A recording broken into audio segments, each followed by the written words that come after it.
আসসালামু আলাইকুম রহমতুল্লাহ বারকাতুহু। আবার তোমাদের মাঝে ফিরে আসছি বলে আল্লাহর কাছে লাখ লাখ লাখো কোটি শুকরিয়া। তোমরা সবাই ভালো আছো? আলহামদুলিল্লাহ, আমি আল্লাহর দয়ায়, আল্লাহর অসীম দয়ায় আমরা সবাই ভালো আছি, তাই না? কত মানুষ এই করোনার ভিতর মারা গেল, আল্লাহ আমাদেরকে বাঁচাই রাখছে, এই জন্য শুকরিয়া।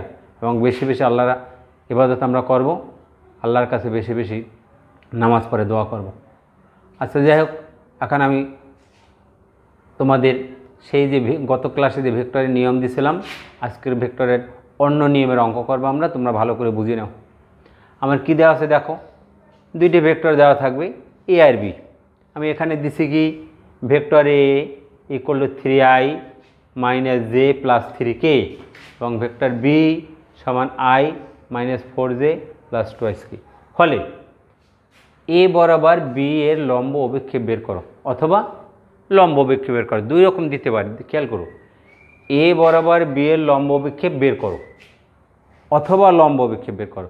যদি লম্ব অভিক্ষেপ চাই তখন আমরা এই একই প্রশ্ন, যে এ বরাবর বি এর লম্ব অভিক্ষেপ কত, সেটা আমরা বের করবো। আর সরাসরি যদি দিয়ে দেয় যে বরাবর বি এর লম্ব অভিক্ষেপ বের করো, তার আমরা দিলাম যে আমরা জানি এ বরাবর বি এর লম্ব অভিক্ষেপ বি কস থিটা, এটা আমাদের সূত্র।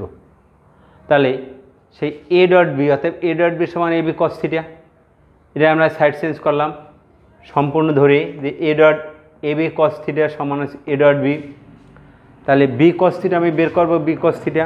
তাহলে আমি কী দিলাম দেখো, বি কস থিটা সমান দিলাম কি, A dot B divided by A. এটা সমীকরণ নাম্বার দিলাম 1।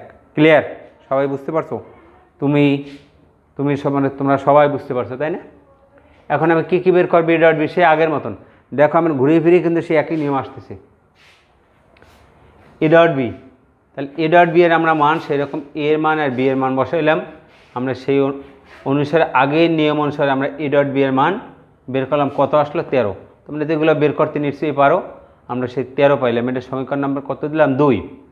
এখন এর মান বের করব। আমার কেন এর মান বের করব? আমার 1 নং সমীকরণের নিচে কি আছে?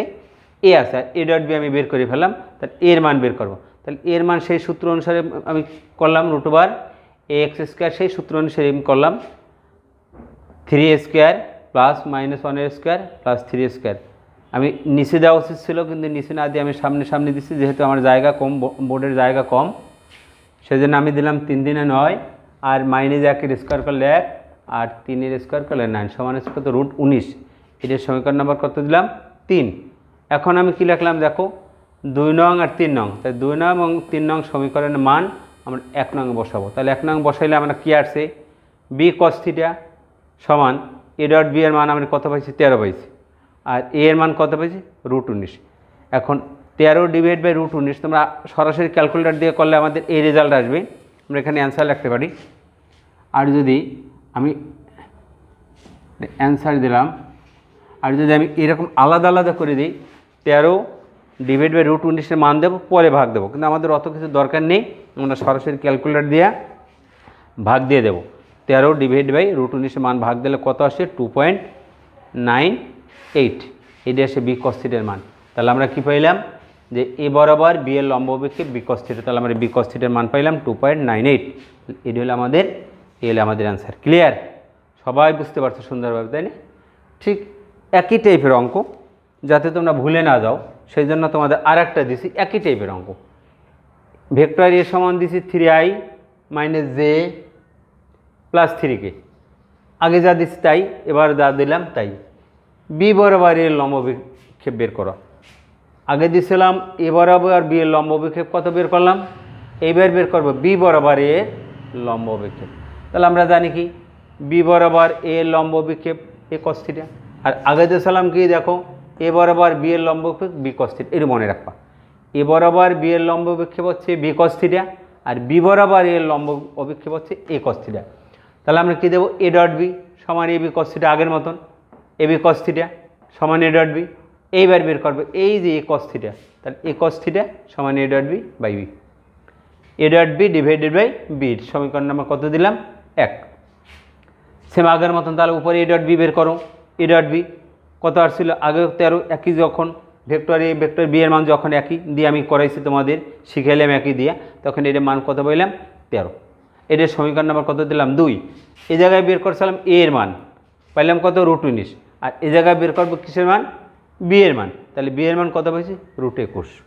তাহলে এখন 2 আর 3 নং 2 নং এবং 3 নং সমীকরণের মান 1 নং সমীকরণে বসাবো। তাহলে 1 নং সমীকরণে কি আছে a cos θ, দেখো a cos θ সমান a ডট b, তাহলে a ডট b মান কত 13, আর b এর মান কত পাইলাম √21।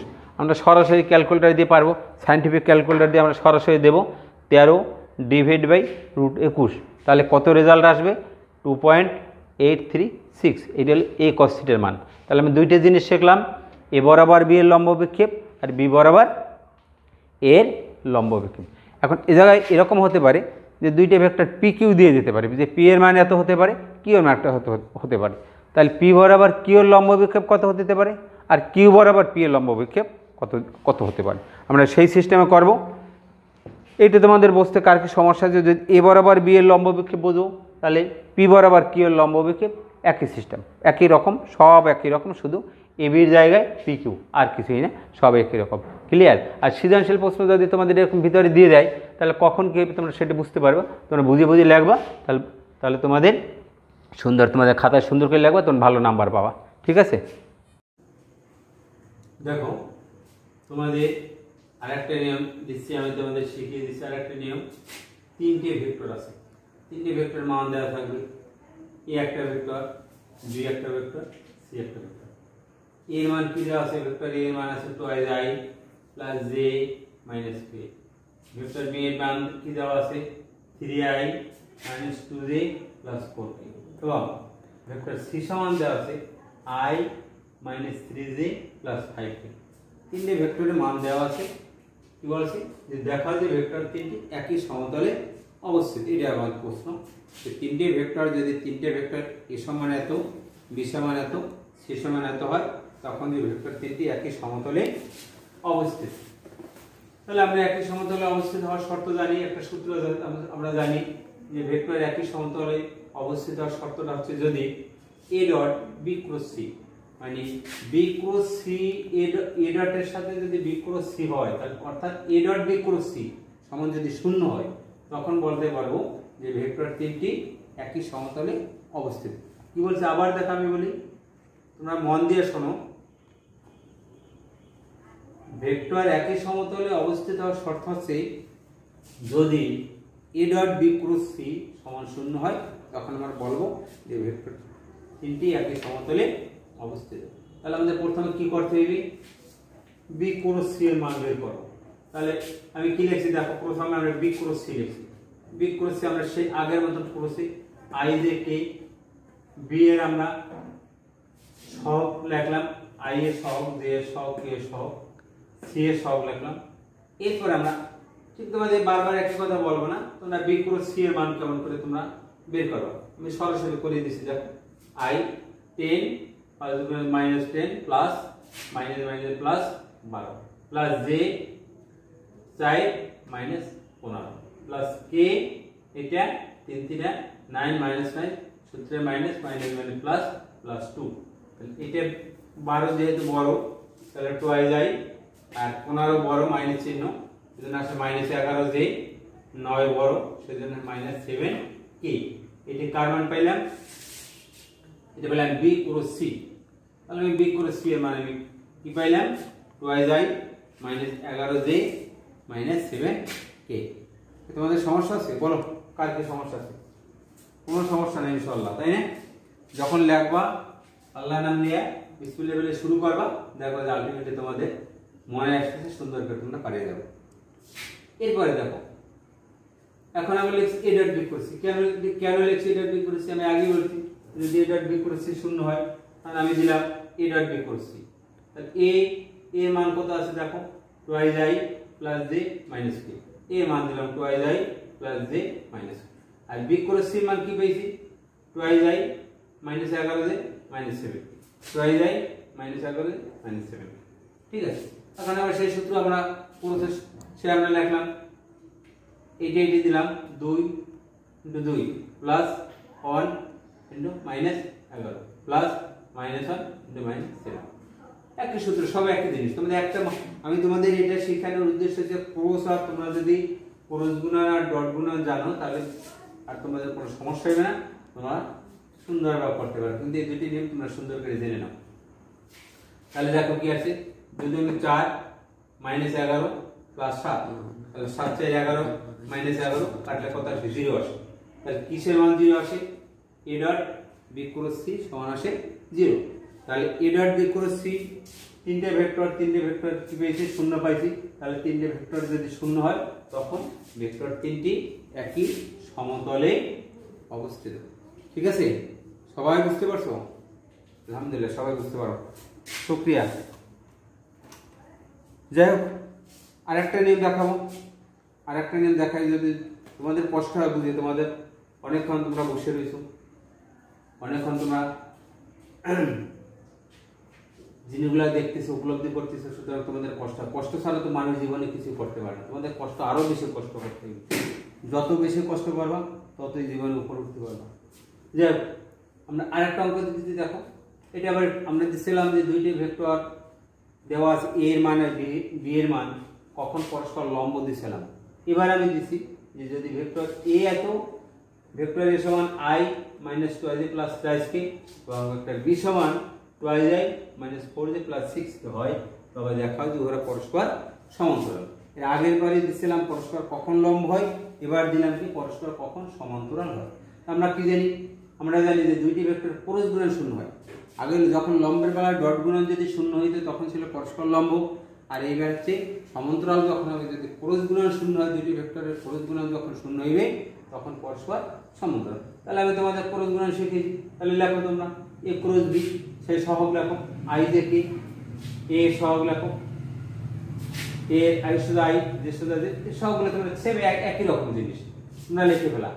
1 - 1 - 2 3, আর কি লেখা 2 - 4 6। তাহলে করো, i সমান কত? এই গুণ এই কত? -12, মাইনাস সূত্র minus plus minus minus plus 12 plus j এবার 3 দুগুণে 6 -6 প্লাস k এবার -4 মাইনাস মাইনাসে প্লাস 4। তাহলে 0 প্লাস 0 প্লাস 0 অর্থাৎ সব 0, অর্থাৎ কি a ক্রস b সমান হচ্ছে 0, উহারা পরস্পর সমান্তরাল। তোমাদের আরেকটা কিন্তু জিনিস দিছিলাম। কি জিনিস দিছিলাম?